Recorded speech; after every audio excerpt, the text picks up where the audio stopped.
Hello and welcome to my watch reviews. Well, I've got two St. Martin's new editions for 2024 in front of me. These are going to go up close and personal. We're going to have the microscope shots, we're going to test the movements, and we're going to start off with my favourite, the one on the right, starting right now. So here it is. This is the St. Martin SN0138-G-BB54. So I think we know where it's getting its inspiration from, the hint being the BB54, and the names of St. Martin's are always a great big tongue twister. However, this one is my personal favourite. Just look at it. I think that's all you've got to do. Go out and buy it now. You will not be disappointed. But more on a serious note, let's get more into detail. We've seen this case before on many items. We've seen that bracelet before as well. They seem to rehash the same ones, and why not? They work. This has got a great size to it. I love the matte bezel. I like the dial. Everything about it is just sweet as a nut for me. Let's look at some more of the detail on the dial. So of course it's getting its design cues 100% really from the Black Bay 54. Why not? It's what St. Martin do very well, homage watches, and it's what you guys of course like to buy. This one is definitely a personal favourite of mine. I think it is a lot to do with the sizing and the looks as well. Snowflake hands of course, and why not? Some people don't like snowflake hands. I personally do. I think they work quite well. The very typical indices that we see now, the circles, the oblongs and the triangle, all again suit that look because it's not their look, let's face it.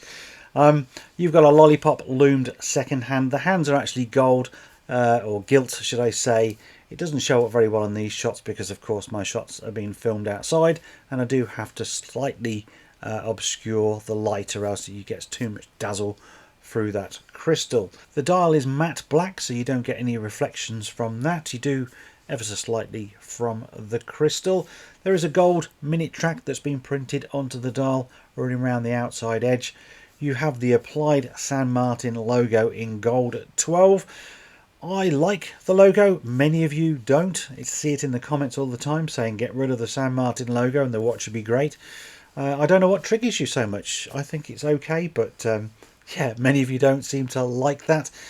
You've got automatic at 6, 200 meters of water resistance, which seems pretty standard on a St. Martin. That's usually by a screw down crown and a screw down case back.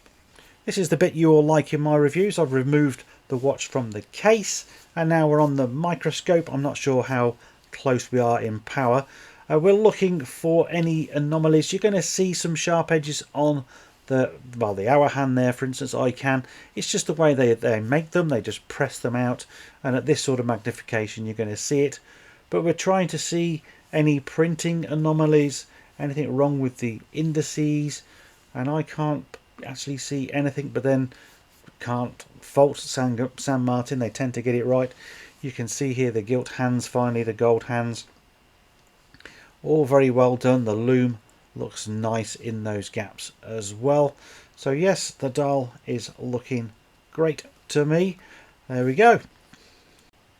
And to complete the dial, here we are with the loom shot. This is a speeded up test over 15 minutes. You've got C3 Super Luminova. There is a blue dial actually that glows blue rather than the green here.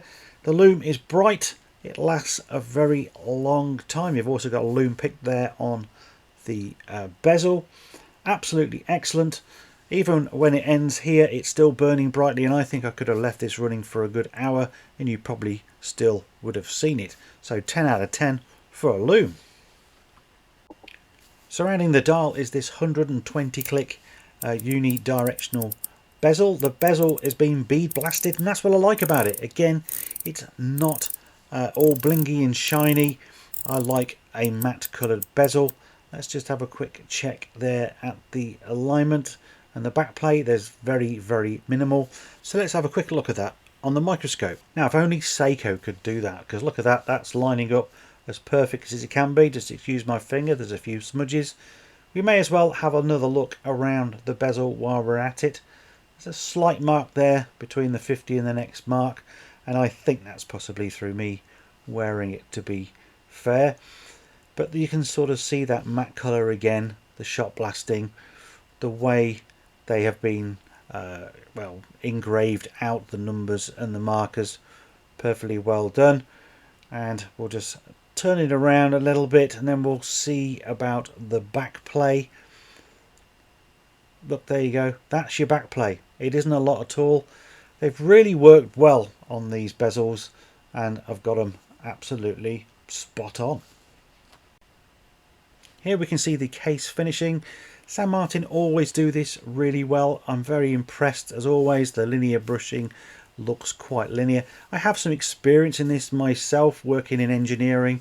We actually have to achieve surface finishes on steel and components in my day job, so I know how hard this can be.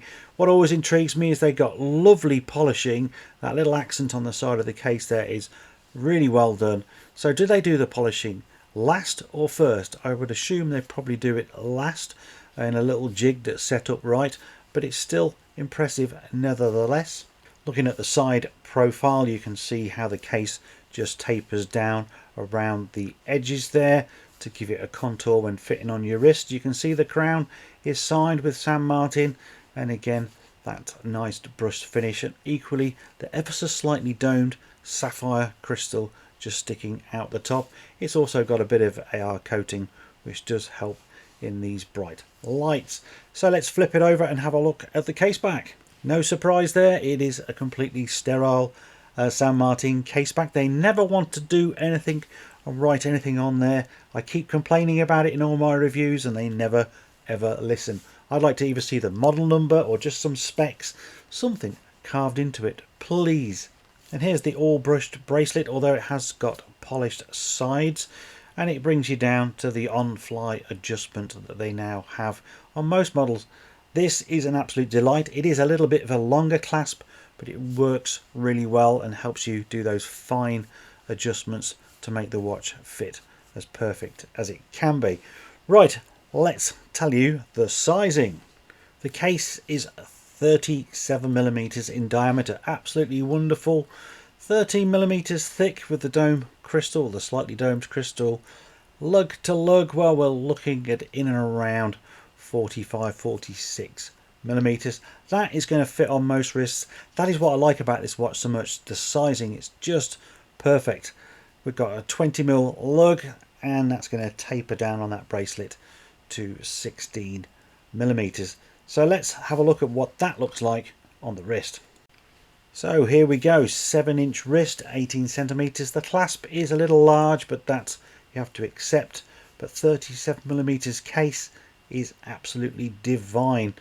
That's what I like so much about this particular model, is that sizing, along with the matte bezel, just really suits it perfectly. And the movement, well, it's an NH35 of course from Seiko. Perfectly adequate, these movements. They're very reliable, they're easy to take apart or to service. You can see there how the pull lever just moves around the magic fingers there, and that's how it winds. Brilliant. A little bit of engineering, great little movement, but once you've seen one, you've seen them all. Let's test it on the time grapher. Here we go then, 53 degrees is the lift angle, and I've speeded this clip up. We're going to test in 4 different positions, and all in all it's running pretty reasonable, nice and accurate. I'm not happy with the beat error. I think 0.4 is outrageously big, but that's still well within Seiko tolerances, but it's an easy adjustment. But you can see this thing is running, well, anywhere between 10 seconds at the most, which is absolutely superb. Okay, here we are on the San Martin official store. Now we are in the end of a current sale, and you can see this one is $201. That is an amazing price. That's around about 167 UK pounds, and what a watch you're getting for that sort of money. And it goes to show what you can get in a sale. Here it is in the blue version, if that's the one you prefer. I actually quite like the blue. That said, the black is still my favorite, but the blue definitely shines. So a good price. Okay, let's have a quick summary of this review. So I said at the beginning of the video, I think this is one of my favourite San Martins, certainly of 2024, certainly out of the two I'm about to show you. And again, for that price, you cannot go wrong. The quality of these is immense for what you're actually getting for your money. Your money goes a very, very long way. There will be links down below should you want to go and check this one out, so please click that. It's an affiliate link, costs you no more, and I do get a little bit of a finder's fee should you purchase anything. Right, let's get on and show you the next watch. And here we go with watch number 2 in this review. This is the San Martin SN0136-G. Now this watch in its own right is equally as epic. It's a lovely looking thing. It's got a different bracelet to what I've seen before. The only reason I favour the other one over this one is just the size. I prefer a 37mm case to what this one is. Talking of the case on this one, of course, though, we have seen this before in the SN0111 from memory. We know where that case is getting its design cues from, or I hope we do, but it's a very well-known big Swiss brand, in case any of you are wondering. But it's all about the dial on this one. There is a blue one and there is a black one, but it's this green one, in my view, that is the choice of the bunch. So without further ado, let's get closer up onto that dial. There we go, a little bit closer up and you get to see that dial in all of its glory. We're out in the UK sunshine, and that, well, they call it a sun ray dial, we call it a sunburst dial. It's also enamelled, and the way it catches the light is fantastic, those sort of rays. I do love a sunburst dial. It's probably my favourite above even textured dials, to be honest. In this colour, this green colour, it's sublime. The black and the blue also have the same type of dial, but obviously I can't comment on those because I haven't got one. It is a GMT, you can tell. San Martin seems to love making GMTs, so I guess why not? I do love that second hand though. Look at it, it's like a great big arrow with a big tip on the heel, and then a very nice red triangular accent at the tip there, so you definitely know where you are when it comes to counting your seconds. One thing though, you have a 24-hour chapter ring there, which is nice in itself, but it's completely static. It would have been really nice if they'd actually had a moving chapter ring inside. You can do that. I've seen Seiko do that many times, certainly back in the day, operated on the crown, because of course you've then got a dive bezel on the top of this, so you couldn't use it to do more than a couple of time zones. I like the dive bezel, don't get me wrong, but wouldn't it be cool just to have had the inner rotating bezel as well? For me personally, I think that would be a topper. Again, back on the dial, this time we have the printed logo from San Martin rather than the applied, and we've got a date window there at 3, but it's all very well done. Let's get a bit closer again, shall we, and hit it with the microscope. So here we go on the microscope, pulled the watch out of the case, and you can see the chapter ring is part of the dial. I guess the good thing with that, to their defence, is you can't really mess up the alignment, certainly like Seiko do. But just look at how it sheens in that light. You can't see any imperfections. The sunburst is, well, I still think it's absolutely magnificent. Hands are great. The finishing is great. I never say anything different about San Martin, unfortunately. I'd like to find some faults, and perhaps one of these days a watch might come up with one. But so far on this one, the QC is pretty decent. Let's get a little bit closer again. The devil is in the detail, isn't it? And those hands look good. There's a couple of tiny specks right at the end of the hour hand, but nothing to talk about. There's the alignment that I'm telling you. You know, that's as good as it can possibly be. And, you know, it's good to see it, definitely. But that sunburst, just look at that sunburst. I'm sorry if I'm going on about it, but I do genuinely like it. The baton indices, well, again, all positioned correctly. None of them seem to me to be on the wonk, and the loom seems to be applied very well, certainly to that hand as well, while we're in the same shot. So there we go, that's the microscope of the dial. Let's talk about the bezel. So the bezel is 120 clicks, as I'm going to show you here now. It is also ceramic, and therefore it is extremely reflective, and it's a bit of a pain to film, certainly outside, as a result, but it's still nice all the same. Lines up pretty good, no backplay, just like the other review. Let's just check that also on the microscope. Here we go then, giving it a proper wiggle here, and that is all the backplay you've got. That is extremely tight. Just do a couple of clicks.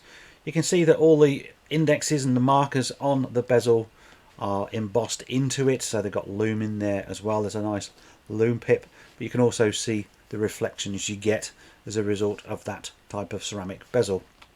Rounding off the dial with the lume shot. Lume is really bright on this one. C3 Super Luminova. Lume pip sticking up there on the bezel as well. Do really like that second hand with the triangle. It's very clear, isn't it, as it spins around. Excuse the triangle that you can see at 2 o'clock. That is actually the GMT hand going over the index there, which is a little bit confusing when I first saw that. But you can see it is only fading slightly, and eventually the camera sort of loses sight of it a little bit. But let me assure you, that glows for a long time. Onto the case finishing, and once again it is absolutely superb. Brushing with that almost trademark San Martin high polished bevel around the edge of the case. The crown guards on this one stick out nicely. They are highly polished. You've also got the signed crown there and brushed on the sides.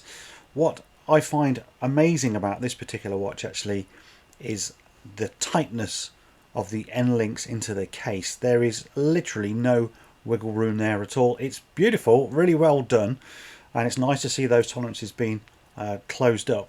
The problem I then have is if I take the bracelet off and try to put on a strap, trying to get the bracelet back in, certainly that end link, is a little bit more difficult than you would imagine, because it is so tight and you don't want to scratch anything. But yeah, once again, case finishing is superb. But we flick it over to the case back, and well, you know what I'm going to say. It's another plain, boring case back. I mean, they do it well. It's got some nice enough features, the way it's sort of raised up and then sort of well, brushed or ground on the top there to give it a little bit of detail. But I would still love to see the actual, well, I don't know, the model, something just written somewhere on that case. It is screw down case back, screw down crown, offering 200 meters of water resistance, and of course it's got a sapphire crystal with AR coating, so you get all of the goodies as you always do with San Martin. I said it's got a different bracelet on this one. It looks like the usual H-Link bracelets that they use, but it's not. It's all highly brushed, and then you've got that on the fly adjustment clasp, which is still quite large, but it is a godsend. It really does work. But if you can see here, the links are much more rounded at the tops, and that just makes it feel really nice, and I certainly haven't seen that one before on a San Martin. So yeah, a great addition, well done. It's sizing time, and here we go. It's difficult to size it with that crown guard. They have it down as a 39mm. I get it more as a 40. The bezel is 40 though, and that does slightly overhang, so we'll call it a 39. 13.2 thickness or thereabouts. And then the lug to lug is going to be 47.7. That's gone down a little bit more, but yes, suits a lot of wrists. And again, sub 40mm, so that is very good too. 20mm bracelet, reducing down to 17.7 as well. And all of those features come to a wrist shot like this. 7-inch wrist, 18cm. There you go. Fortunately, still quite reflective. As you can see, I'm slightly shielding it when it gets closer to the camera here, but yeah, it's got a lot of presence, not too overpowering, not too big, but as big as I'd like it, 39mm. Movement, well, it's the NH34, looks exactly the same as the NH35, certainly from the movement side point of view. Still nice enough. I've seen hundreds of these, as I said before, so they're not as thrilling as they used to be. Again, here we go. You can see how it winds and how that pull lever just grabs that wheel and moves it along. Very good. There's the balance spinning nice and freely. just a couple of little things I want to show. Here you can quickly see the tolerance on that end link, but what fascinates me, certainly from my watchmaking point of view, is this is a metal movement ring. All too often they're plastic, but on this one it's metal. Curious as to why they've done that, but it's nice to see nevertheless. And this is what it's going to cost you as of today, which is the 2nd of April. I think we're now out of the sale, and it's £222.49, which is thereabouts $280 US. You will have to pay tax on checkout. For the UK, 20%, which is your tax. I don't know what it is in other countries, but please be aware of that. Quickly put a picture up here of the blue one, look. So again, that is nice, isn't it? I've got a thing about blue watches at the moment. So that one is quite nice. And then we have the black one as well, which is equally good. They've actually got an orange GMT hand on that one and a different colour on the chapter ring there. So yeah, very good indeed. Right, okay, let's just sum up this watch as well. So here it is in my hands. You can then see it a bit closer up as it moves around rather than the static shots you're used to seeing. It is a nice, well-made watch. Do like that bracelet a lot, actually. It's a shame from my point of view that it's in a case shape that is, well, borrowed from somebody else, but hey, it's selling, so what do I know. Good watch overall. Pricing is good. Wait for a sale, of course. Links down below if you would like one. And that is the end of this particular review. So last things to say really is, well, like, comment and subscribe. Certainly if you enjoyed the video. Your comments are important to me. I do like to hear what you've got to say. Tell me which one is your favourite. Tell me which one's your least favourite. Tell me the features you like and the features you don't.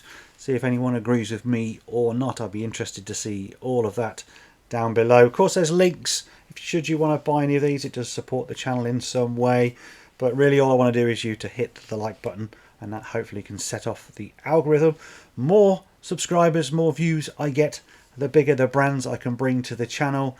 And yeah, I need to grow substantially, really. So if you can help me with that one, I'd be grateful. Thank you, and I'll see you in the next one.